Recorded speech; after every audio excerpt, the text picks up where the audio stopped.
Uh, Thanks for this introduction. Hello, everyone, and thanks for Energy Conference Networking for giving me today a stage to talk about my views and my personal notion and my industrial experience, hands-on experience on some machine learning projects in the oil and gas industry. Today we have a specific agenda. We'll start with the industrial maturity overview in the oil and gas industry and the machine learning look ahead. And then we will talk about machine learning acquired benefits in some business cases. And then we will talk about the pipeline of pains and the problem which are faced by the customers and how machine learning can contribute to sort out these complexities in the industry. And then we will move practically to some SaaS application as a product owner of SELEX MB in my company, Optimize Solution. I will explain the role of SELEX MB in delivering and executing some machine learning projects in oil and gas industry in compliance with the machine learning ML ops concept. And second last point, we'll talk about the machine learning business opportunities and some typical examples from the industry I have been executing over the last 2 years. And eventually we'll talk about how I see the initiative of to have full-scale AI initiative in the oil and gas industry.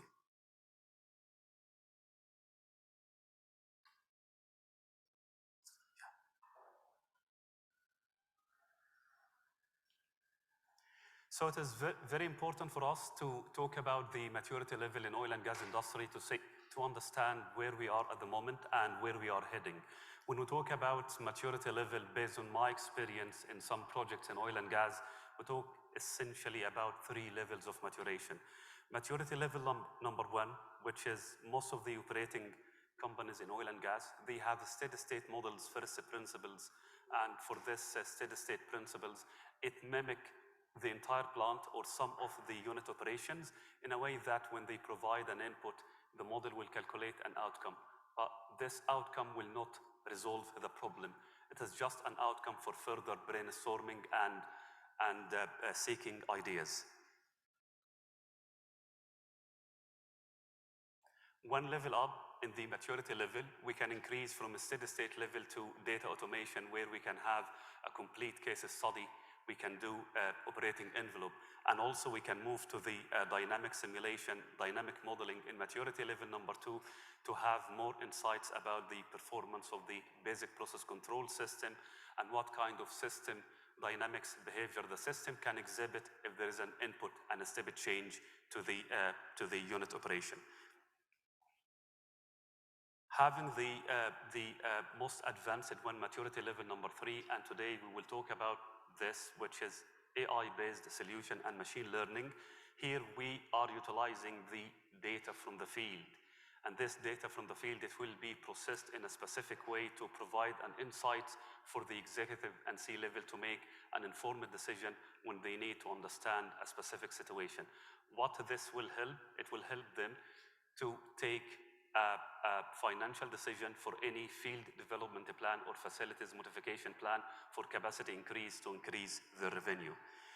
I guess yesterday David has asked a good question in his opening statement, how to monetize artificial intelligence. And to monetize the artificial intelligence, we need to understand 2 concepts or 2 criteria. The first one, the level of maturation. What level of maturation this operating company they have, and to what extent they are willing to adopt the level maturation number 3. And the second criteria, it is about the longevity. How long they are willing to adopt the machine learning solution. Is it long term? Is it short term?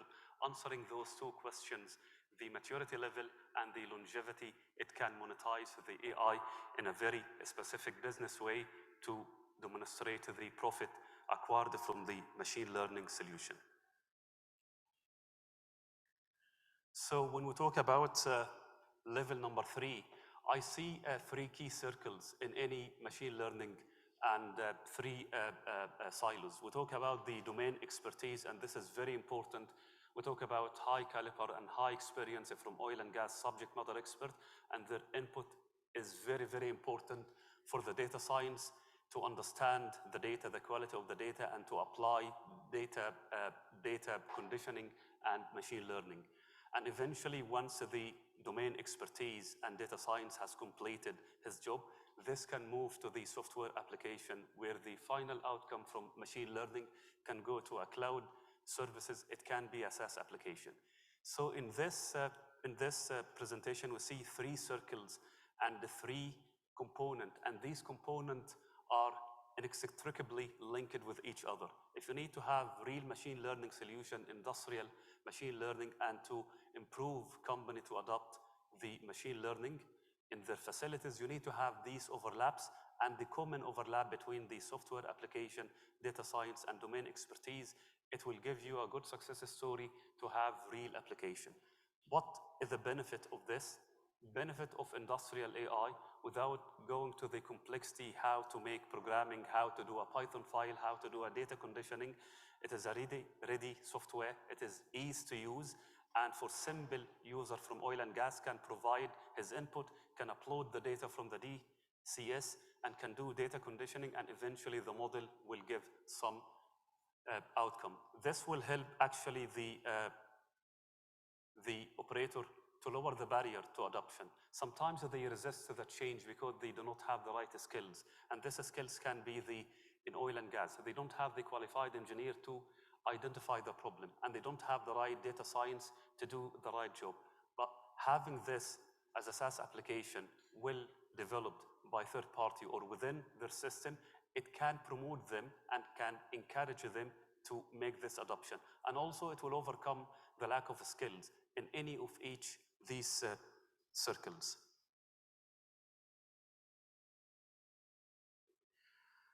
Based on previous projects over the last 2 years, I would say most of the problems we have faced with some local operators in oil and gas, we talk about in Qatar, for instance, we talk about ExxonMobil, we talk about Shell, we talk about Chevron as a JV with Qatar Chemicals, we talk about local operators like Oryx, GTL, Qatar Gas, and Qatar Petroleum.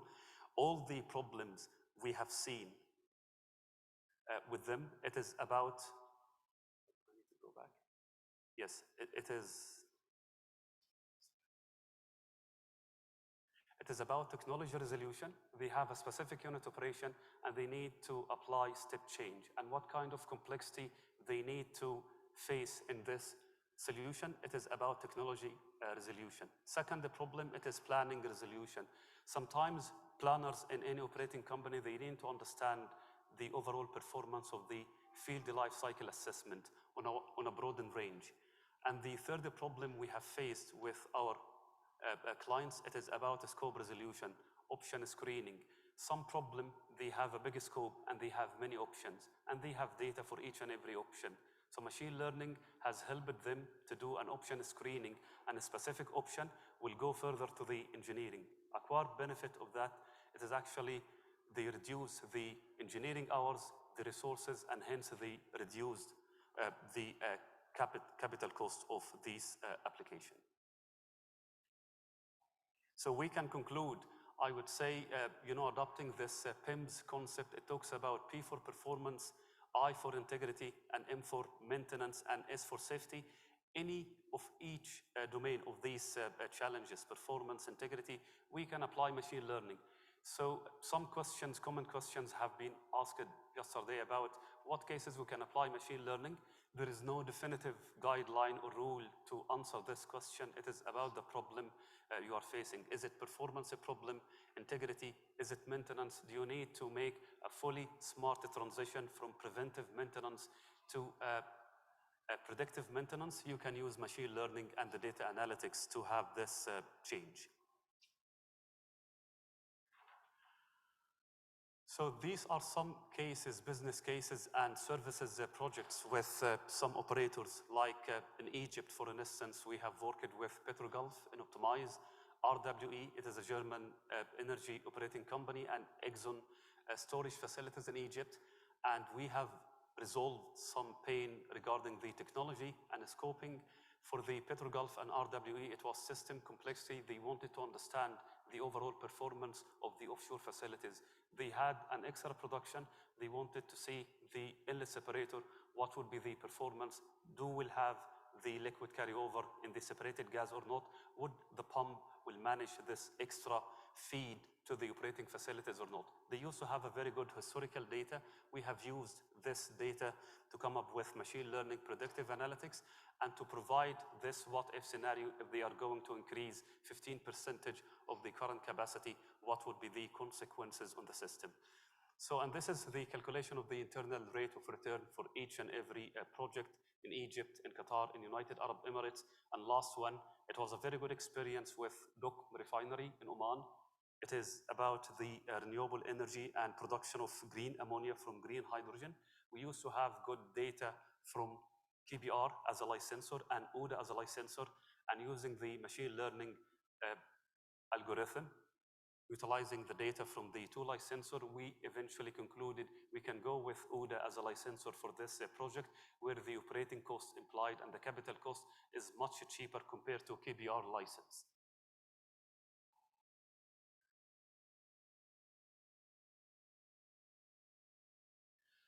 So specifically here, I will talk about this as a product owner of SELEX MB. What does SELEX MB and what is the function of it? It is a full compliance with the MLOps.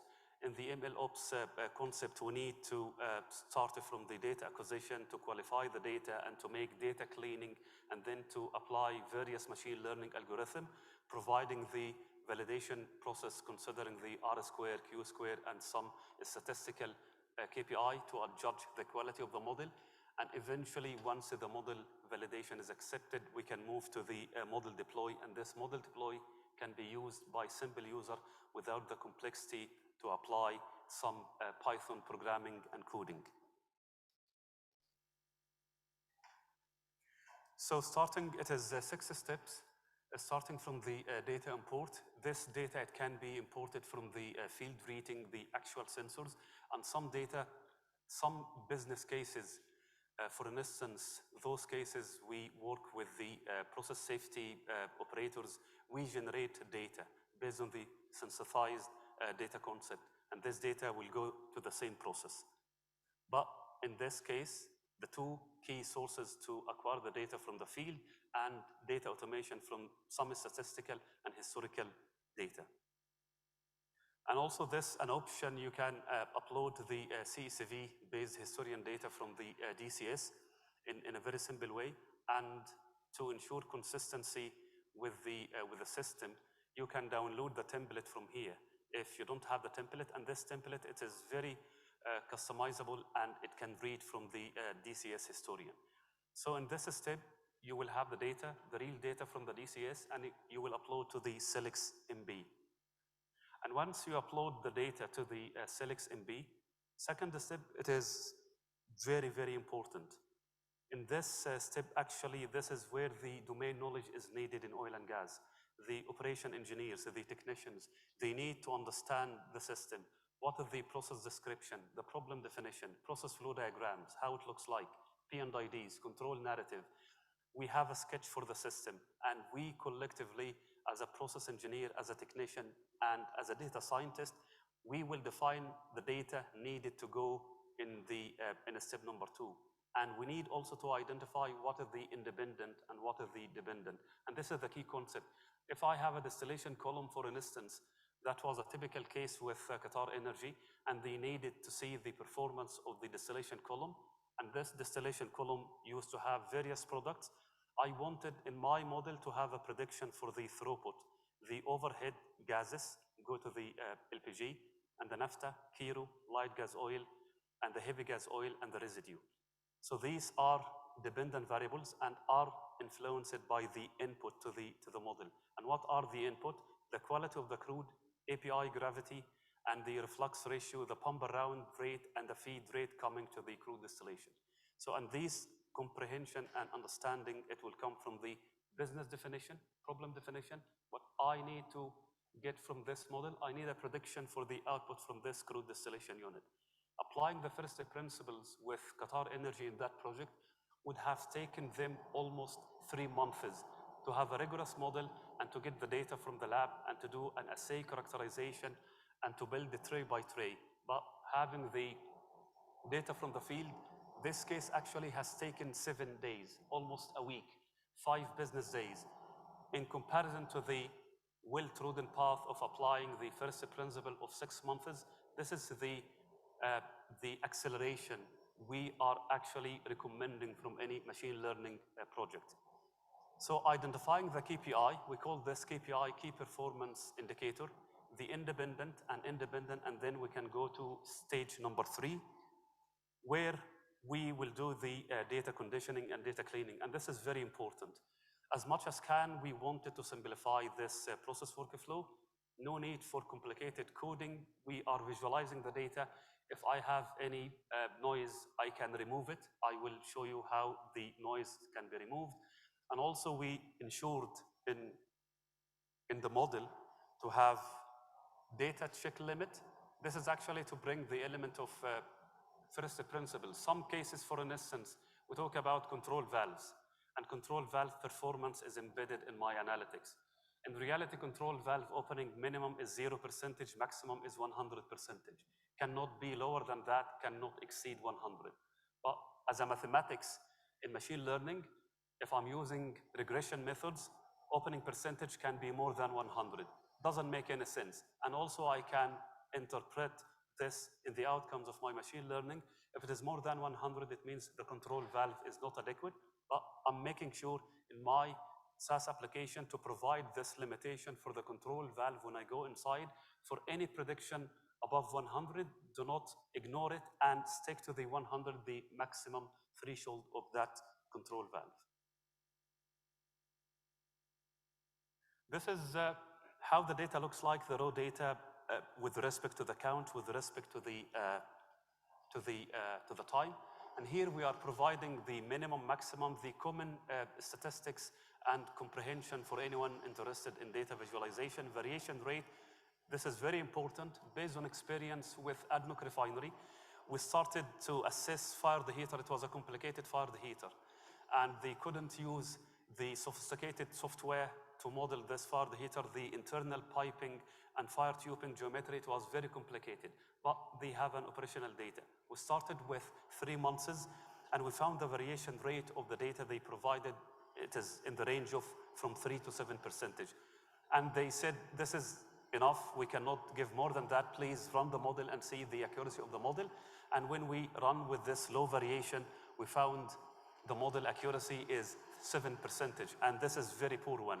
And we started to work, back and forth, a discussion, we need to increase the variation rate until getting 1 year data, and eventually we found the accuracy of the model has jumped from 3% to 93%.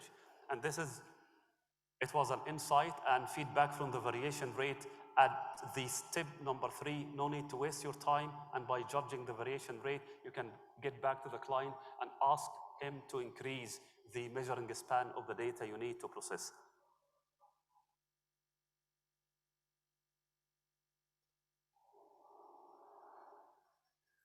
This is a heat map. Very important also to have a perception if process variable number 1 proportionates directly or inversely with process variable number 5, and also it empowers us during the model validation. I can also correlate the result from the model validation. I know from this pairwise comparison from 0 to 1 and from 0 to -1, this proportionates directly because it is in the positive region, and inside the block, it will read the order of magnitude. It is a very nice way, even in Python, and programmers, data scientists, and machine learning, they are adjusted to see this correlation. And we thought having this correlation and this heat map within the SaaS application would give them superiority to continue this application. And another feature during the raw data visualization is how to trend the x-axis with y-axis, the independent with independent, and how it looks like. It is all about data visualization and to adjust ourselves to the data we have imported in step number 1. Data slicing, we ensure to have a very simple way to slice out the data. Some data may be deemed inconvenient for evaluation.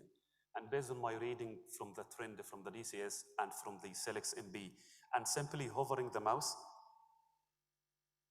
I can drag the mouse and I can start the slice in and slice out, and eventually once I do this by simple movement of my mouse, apply and save, this data automatically will be sliced out from the machine learning application without, again, the need to provide code and to follow a specific technique to do a slice out or to remove the outliers and also to remove the noise. And this is the indication how it looked like, and successfully you have sliced out this amount of data from the overall data.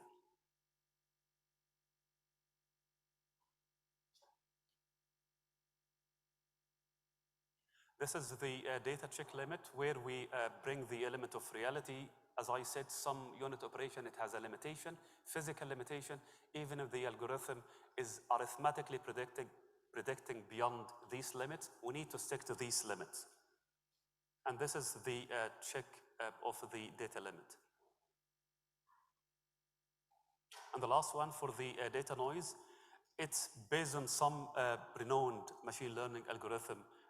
We provide a comparison between the raw data and the smooth data, how it look like, and eventually it is the choice of the user to select, to swap, and to switch it from the raw data to smooth data to use this blue trend in the build model, validation model, and deploy the model. As you can see, all the steps are meant to be designed in a very easy way. No need to interface with coding, programming, and it is well explained. Chronologically, it is laid out on the top of the application. And once we complete the data conditioning, the model will tell you, actually, we have taken 4% of the 100% as a poor data, and the remaining 96%, it is high quality data where it can go further to build model, validate model, and deploy model.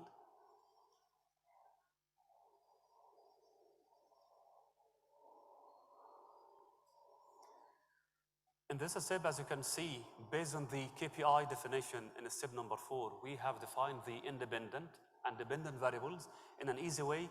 It is automatically featured. All these 3 arrows to this box where we have an AI inference. It shows the reflux ratio as an input and the total feed rate as an input, and also the quality of the crude, the WTI index.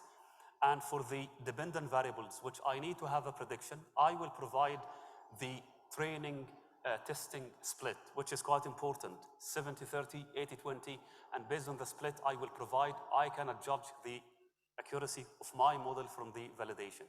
And from this drop-down menu, I will select the convenient machine learning algorithm I need to apply. Going to the help, user can read the pros and cons of each machine learning algorithm and the advantage, disadvantage, what cases it can be used. And also, if it is service-based project, we do this for the client. If it is software, we provide business consultation within the software license. And some of the examples that we have in this drop-down menu, the multi-regression, it is very common one since the 60th of last century in the refineries to apply linear regression, polynomial regression, and multilinear regression. Lasso CV and Lasso, it is an advanced kind of regression algorithm. Random forest, logistic regression, and we use logistic regression as a binary classification. If I need to determine the failure rate, specifically for a pump, I have a specific input to this pump. Would this pump fail, not fail, healthy condition, unhealthy condition at these operating conditions? For that specific business case, we use the logistic regression from the drop-down menu if it is binary classification. And decision tree. Even if you don't have the right knowledge which machine learning algorithm I can use to round off this application, you can try your luck, and based on the validation model and the accuracy and the measurement of accuracy, which is R square, and measurement of the predictability, which is Q square, you can say this machine learning algorithm, it is convenient for me, and I can continue further to deploy the model.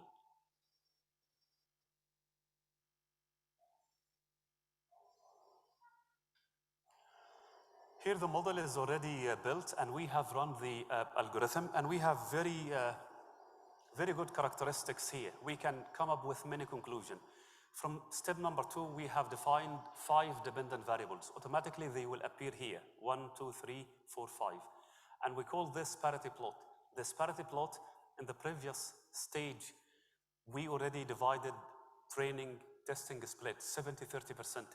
So the model measures the accuracy of the machine learning prediction for the 70% as an R square, and this is the definition of the R square, and the Q square is actually the accuracy of the remaining tested data, which is 30%, and here this is the actual data we have provided in step number 1, and on y-axis we have the predicted data, and this is scientifically, it is straight line 45-degree inclined, which means if all the dots around this line, it means accuracy is almost 100% because it is a square. If it is deviated far away from the line, it means accuracy is very poor. And we can read, and this is the history of that run from the build model. We can read R squared for the naphtha prediction rate. It is 99%. For the residue flow, 99. For the atmospheric gas, it is 96. And the Q square, the predictability.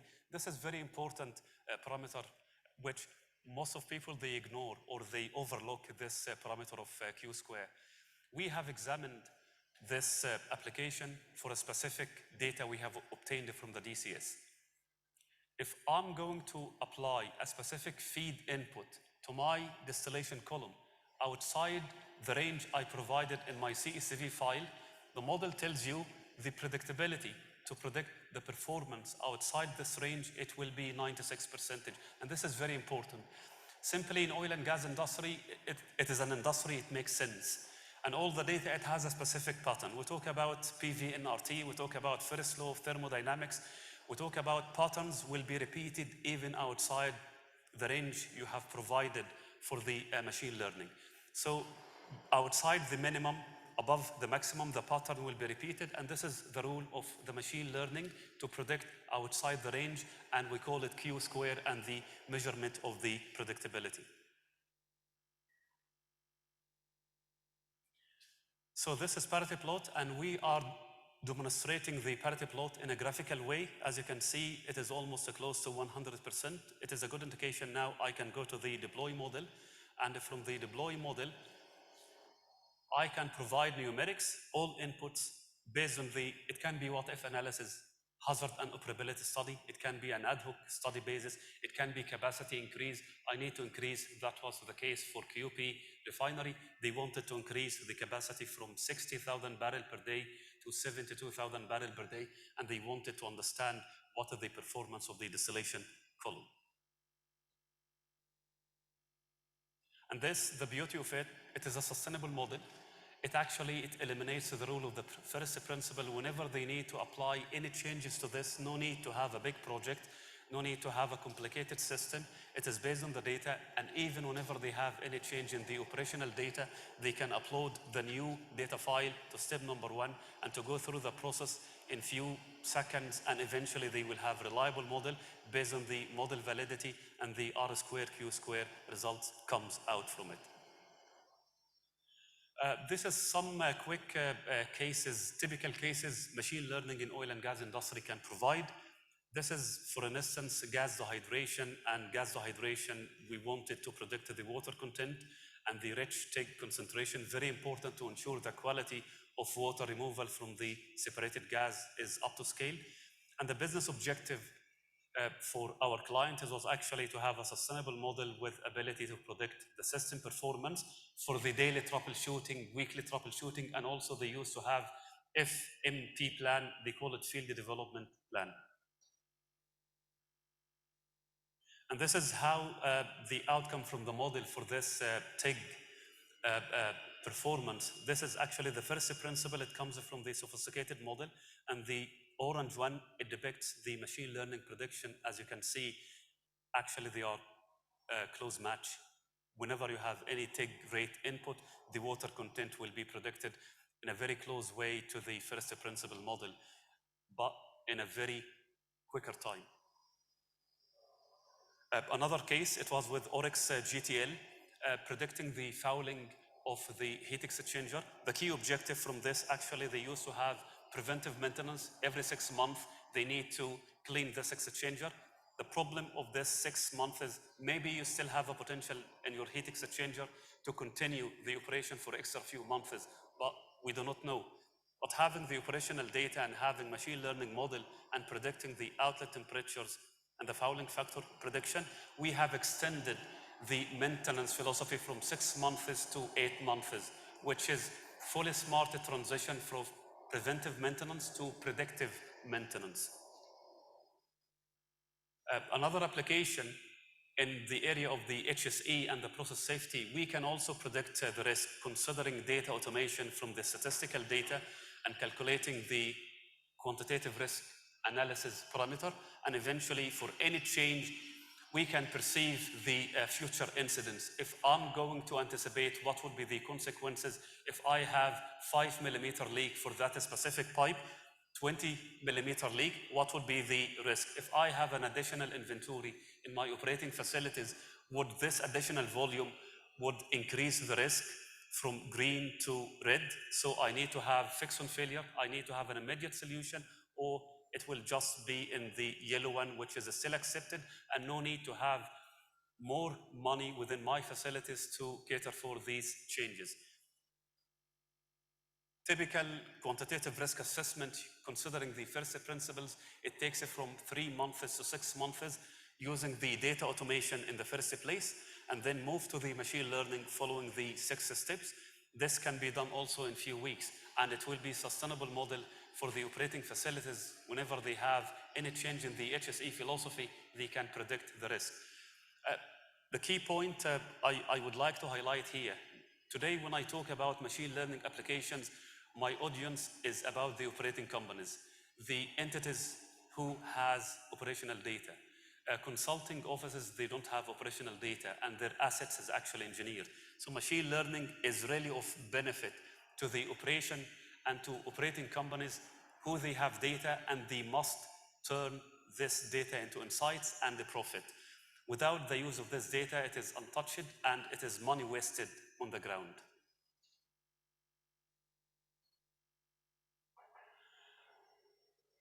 Our vision in Optimize, and personally my vision regarding the AI acceleration, fundamentally and personally, I believe this transition and this awareness, it will start from the young generation, from people from university, the students.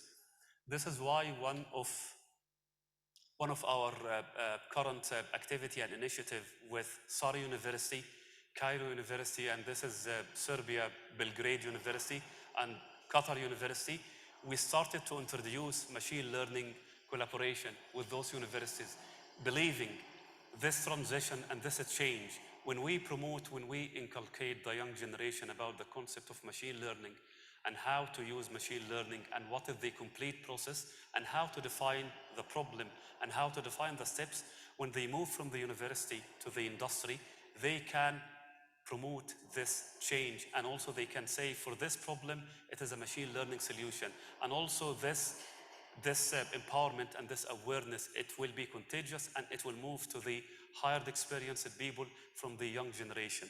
So this could be one of the quick wins in the industry, and it will come from the university. I think I have come to an end to this presentation, and thanks for your listening, and I'm ready for any question.